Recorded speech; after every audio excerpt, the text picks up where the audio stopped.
I want to talk a little bit about standards.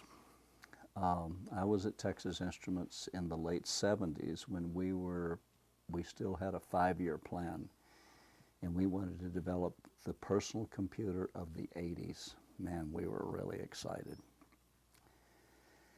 And I knew that Texas Instruments was going to build a personal computer, and my manager asked me to take a look at the keyboard, which was one of the critical components of a personal computer.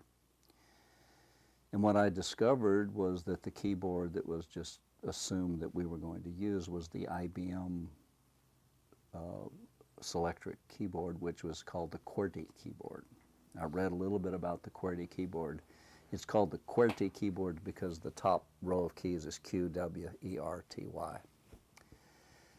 And I was surprised to learn that the QWERTY keyboard was actually designed to slow the typist down. There was a man named Christopher Sholes about 150 years ago who had a teletype company, and the operators, of course the keyboards then were mechanical, the operators kept jamming the keyboards because they were too fast. And he had a brother who was an English teacher, I think at Swarthmore, but some hoity-toity girls' college. But in any case, he asked him for the most frequently used letters in the English language. And then he assigned those letters to the weakest fingers and put them as far apart as possible. And success, it slowed the operators down. So the QWERTY keyboard had been in use for about 120, 130 years to that time. So I went ahead and went to the library and I started looking, and I discovered there was another keyboard. It was called the Dvorak Keyboard, D-V-O-R-A-K. It had been developed at the University of Oregon, where they'd assigned the vowels to the index fingers. And with just 2 fingers, you could type as fast on the Dvorak keyboard as you could type on the QWERTY keyboard. So I recommended this dramatic change in keyboards to my management, because after all, I said, there are going to be millions and millions of personal computers, and there'll only be maybe 100,000 IBM Selectric typewriters. So let's be an innovative company and let's go to the new keyboard.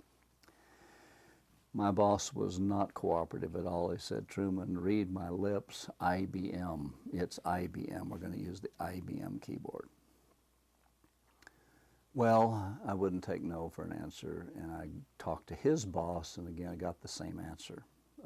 Go away. It's going to be the IBM keyboard. What we want you to figure out is what the shapes of the keys might have to be and indentations and stuff like that. So I went back to the library and I started reading again, and I discovered the chord keyboard. This was a keyboard with just 16 keys. It was a 4x4 array of keys, and the keys had little indentations. Some of the keys would have an indentation in the middle or on the edges, or on, and the reason it's called the chord keyboard is just like when you play the piano. You hit C, G, and E all together. It's a chord. And on this keyboard, you could press a little button, or you could press an indentation and press down 2 keys at once, or you could press down 4 keys at once. And with this keyboard, with just 1 finger, you could type 10 times as fast as the Dvorak keyboard. And it was invented at IBM. No holding me back on this argument. And also another thing that I tried to promote when I really got geared up with my presentation was that you could do something like 6,000 or 7,000 different characters. And I don't know how many times myself, when I was using a typewriter, I typed T-E-H and realized I meant to type T-H-E, and so I typed T-E-H space, and then I'd have to have rub out, then T-H-E. Wouldn't it be wonderful to hit 2 keys and have it type T-H-E space, and another key and have it type A-N-D space, and another key where you hit all 4 of them and it prints your letterhead, and you can customize it to do your letterhead and so on. And I knew that the Japanese were coming on, and the simplest alphabet in Japan was kanji, which had about 4,000 different characters. But with the chord keyboard, you could actually provide a Japanese keyboard. So I got it past my first manager and my second manager, and we got up to the vice president, and he said, well, we licensed the patents on the transistor from Bell Laboratories. Let's see if we can license this keyboard. We'll make it an alternative, possibly we could offer that. So I called the fellow at IBM to discuss perhaps licensing this keyboard.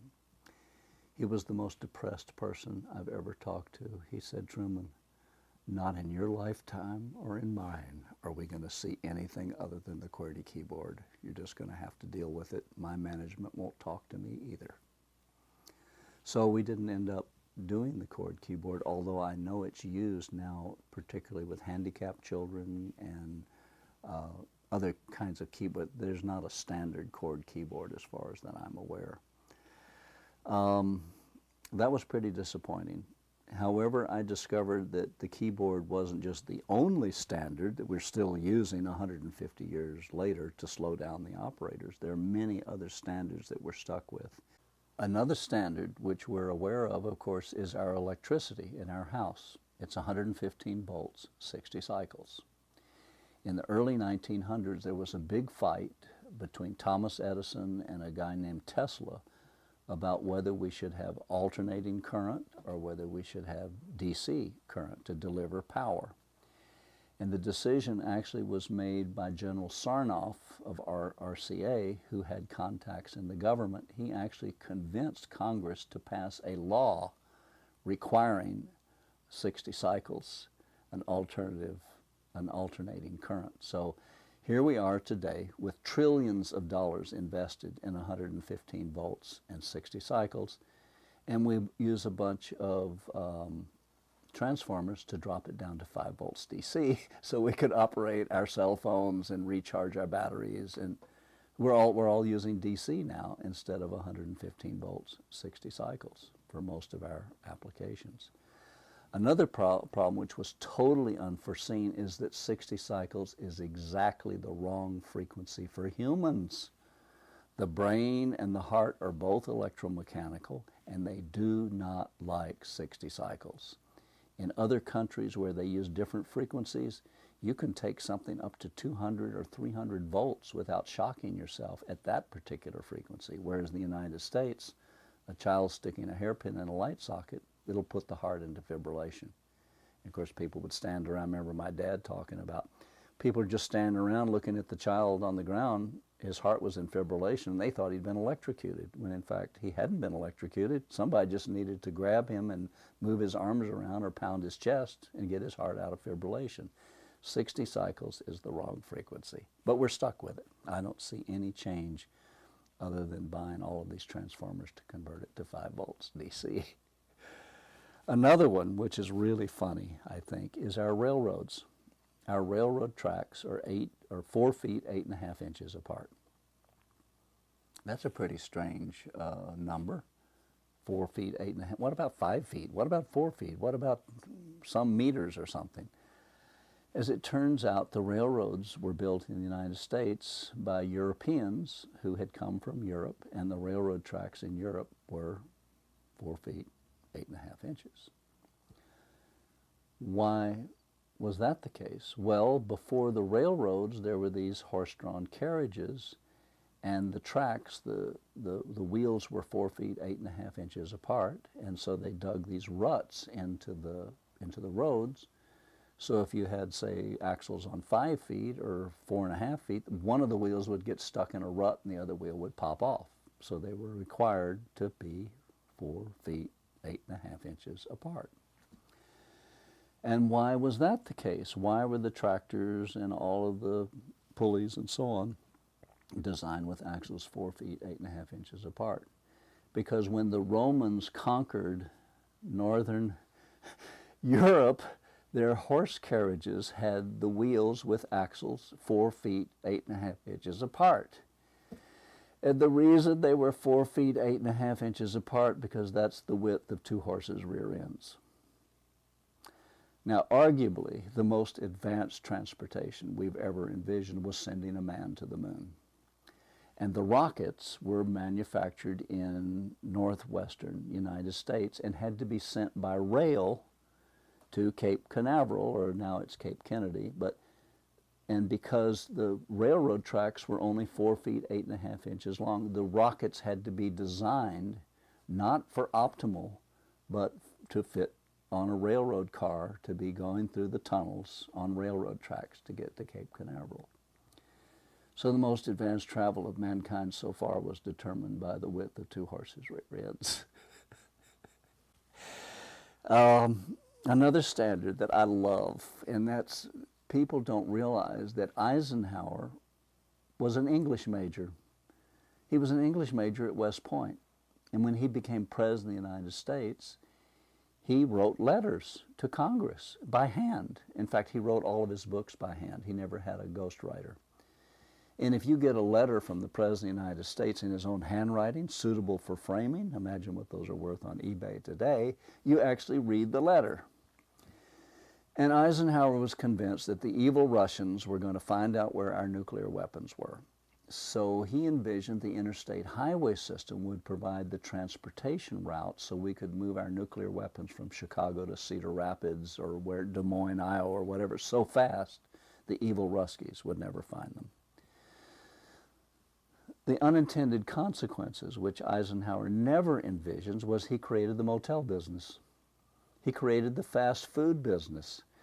If the if the interstate highway goes through your town, it's boom time. The railroad, if the interstate highway misses your town by 5 miles, you're a ghost town. And the biggest towns were the ones that had north-south and east-west, just like in the old railroad days. If you had interstate highway going through your city up north-south and east-west, it was big-time boom. Created an enormous wealth for America. Another unintended consequence is Eisenhower ruined the railroad business. The railroad business thought they were in the railroad business. They didn't think they were in the transportation business. And with the interstate highway, suddenly trucks carrying blue jeans from Boston to San Francisco could do that much cheaper than the rails. It's sort of interesting right now is that, for example, in China, they have been studying our railroad system because transportation in China by car is still very difficult. They have these high-speed trains, and they've been studying our train technology. Russia, or the old Russia, is 11 time zones. They have enormous wealth, but the wealth, they're unable to get the products from the point of creation to the customer because they don't have an interstate highway system. And a wonderful project would be for America and Japan and Germany, say, to build an interstate highway system in Russia. It would create enormous wealth for the world because you'd need motels, McDonald's. All of the side effects of having an interstate highway system would be to the benefit of the Soviet Union. But that project, we haven't been able to figure out how to translate that into some kind of defense or thing which would require some military consequences. So we're not doing that. Whereas human beings, that would be a wonderful thing for us to do. That gets me off to talking about big projects. One of the most wonderful big projects would be to go to Mars. I don't know whether we're actually going to go to Mars in my lifetime or not. Of course, that was the goal of NASA back in '68, was to be on Mars by the year 2000. But then again, once we got to the moon and everybody's saying, ho hum, turn on All in the Family, we don't want to watch the next space shot. And we could not generate the money to continue to do our space program. I think the only hope we have is for China to really get serious about going to the moon, and then we will have to go, of course, to compete. We can't let China go to the moon and take down our flag and march around Tiananmen Square with it, which is one of the things they would love to do. We may end up going to the moon in my lifetime to set up actually a space station, a livable space station on the moon.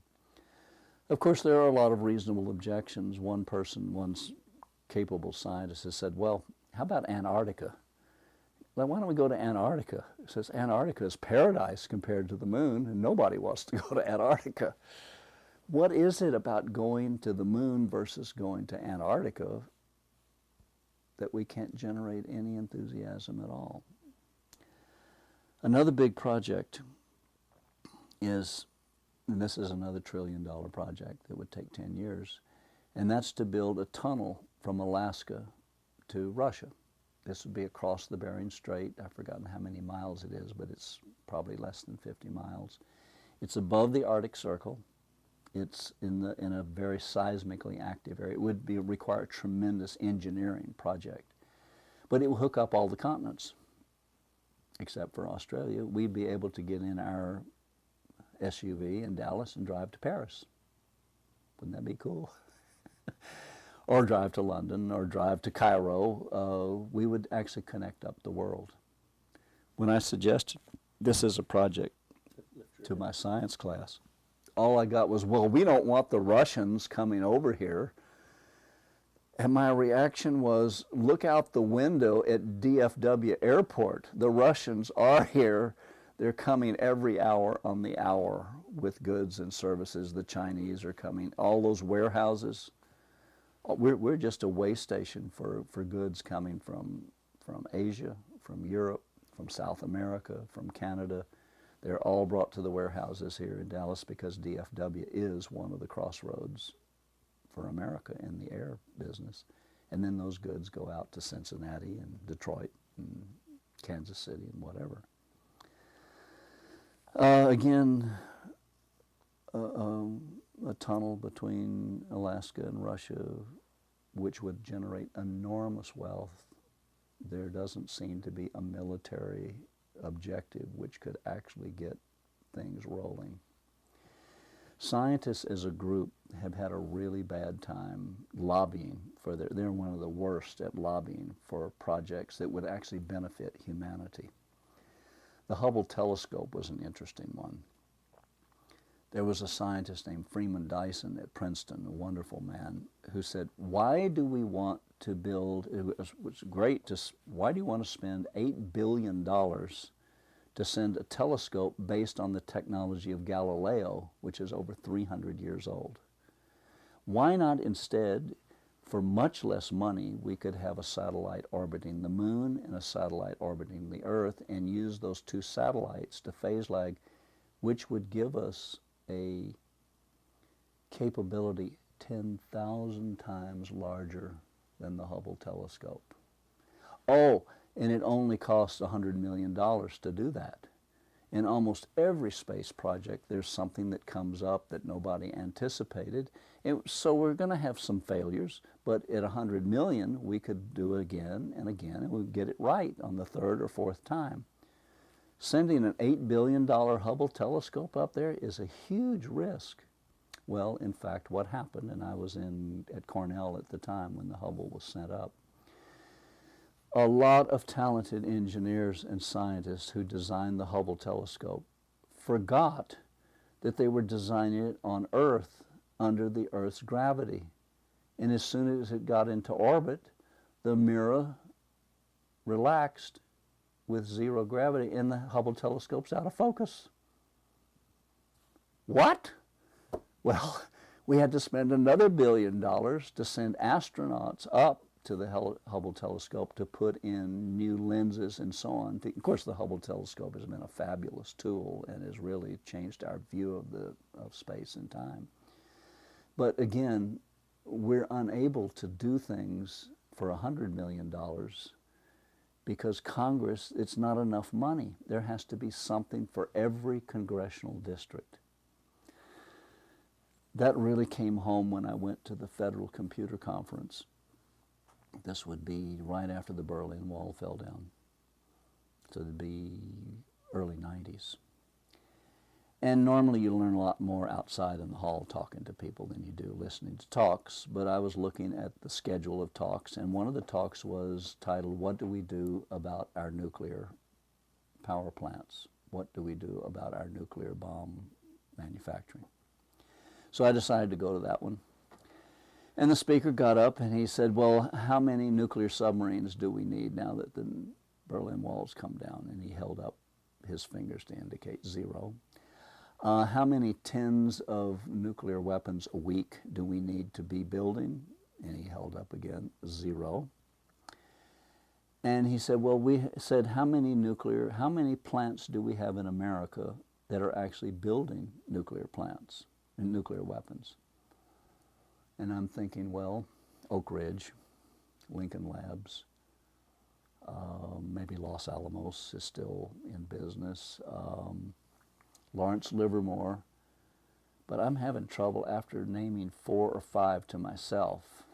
And the audience was really quiet, and then he said, we have 675 plants building nuclear weapons in America, 1 for every congressional district.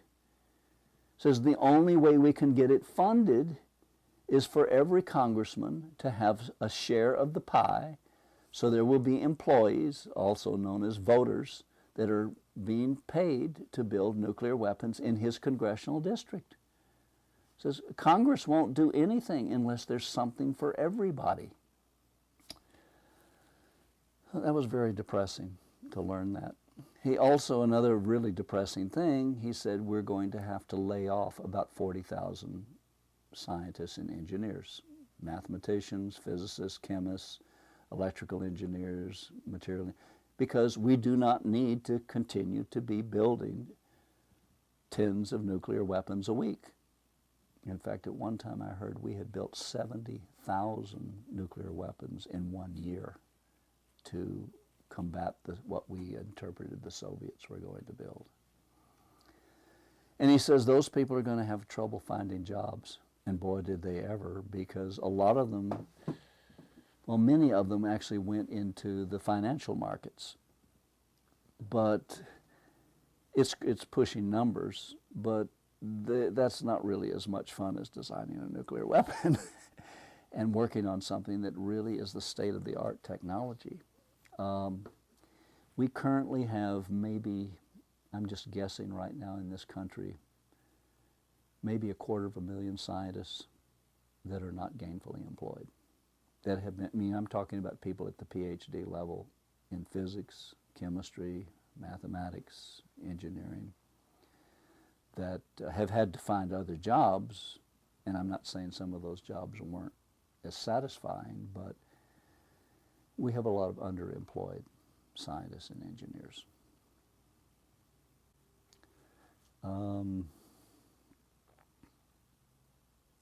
I need to talk a little bit about Texas Instruments and their personal computer. I got really excited about the personal computer, and this would be 1978. We decided to hire for the summer. We knew that we'd heard these things about Apple.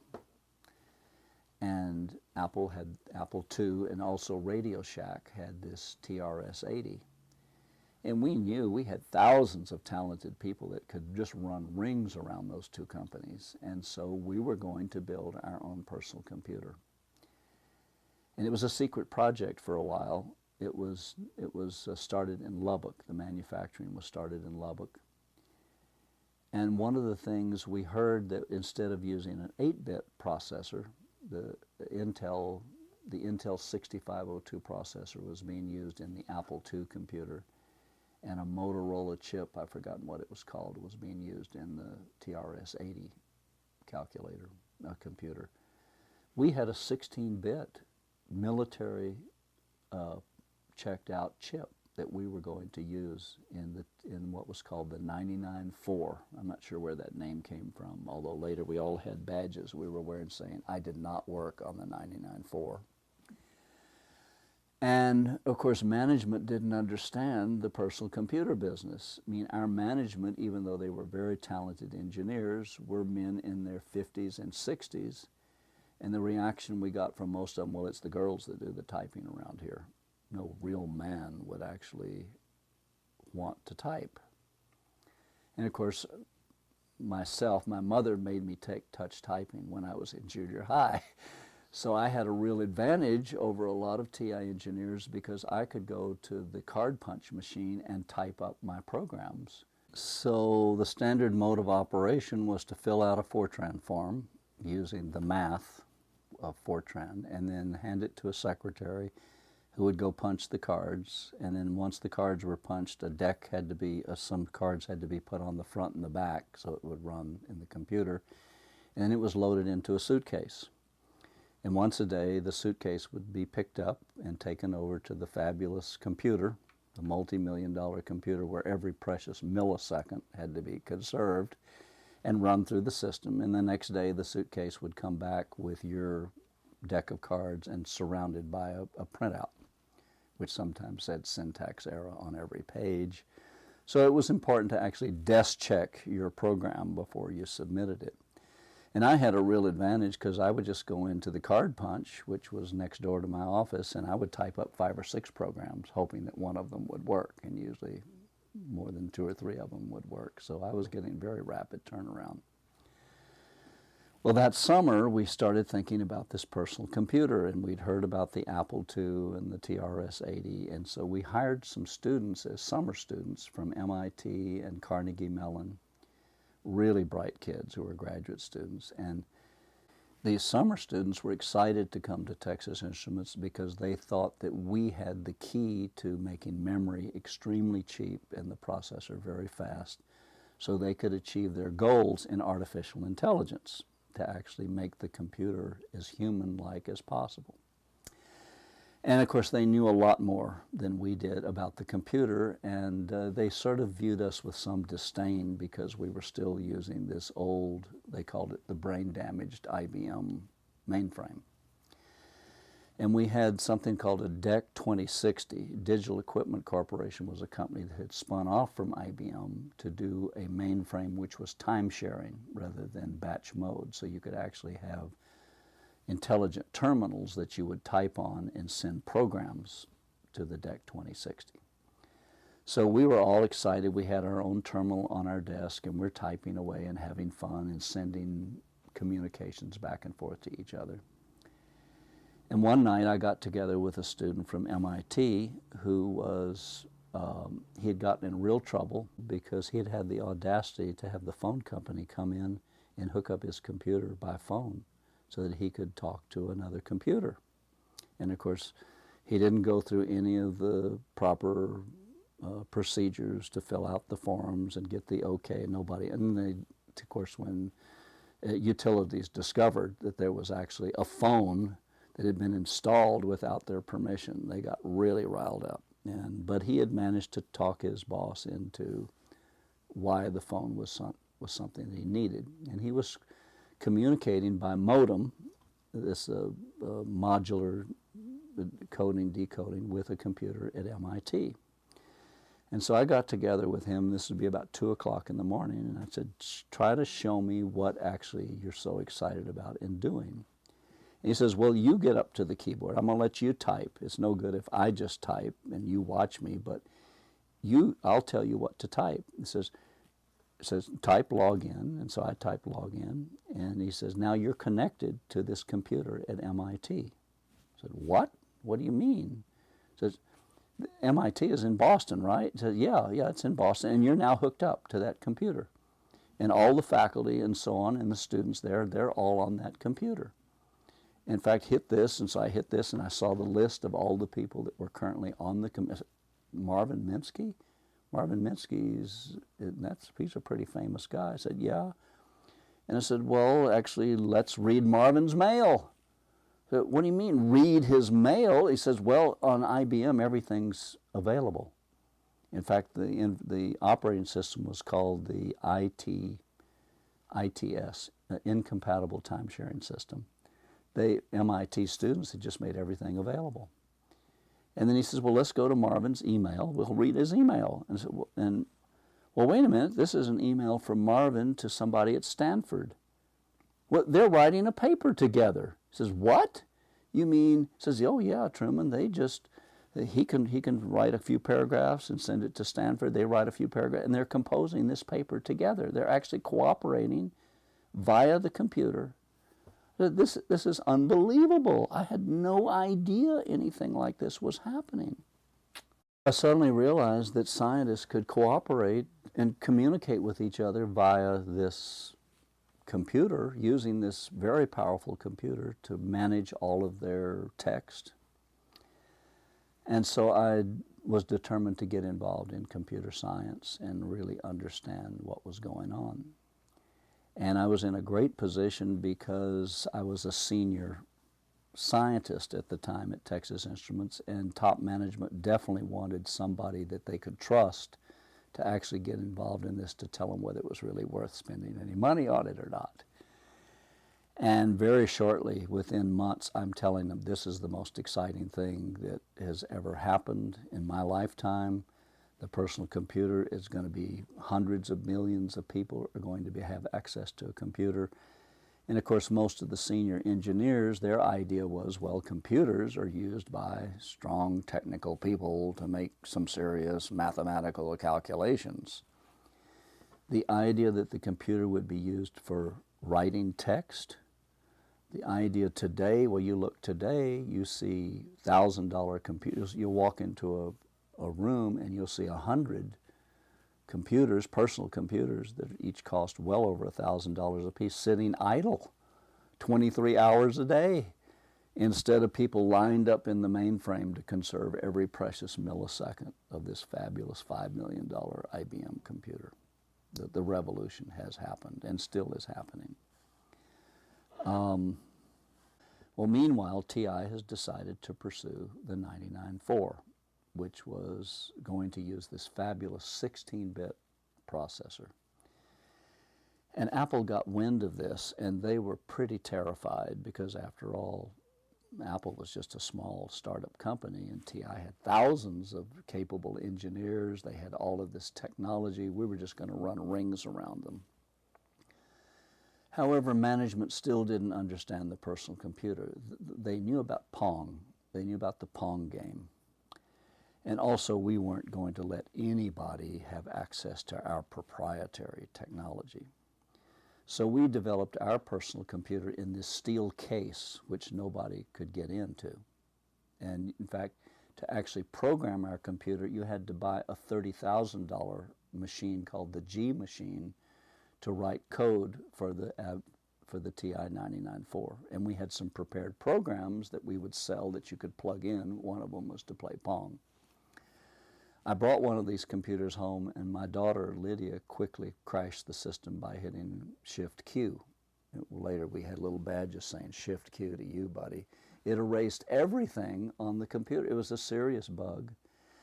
Another problem that happened is at the last minute, the software was not ready we're getting ready to announce the computer, and the software is not ready for our 16-bit chip. So we had to surround our 16-bit processor with a cloud of chips to make it emulate an 8-bit processor so that we could use the 8-bit software. And it ran 16 times slower than the Apple II.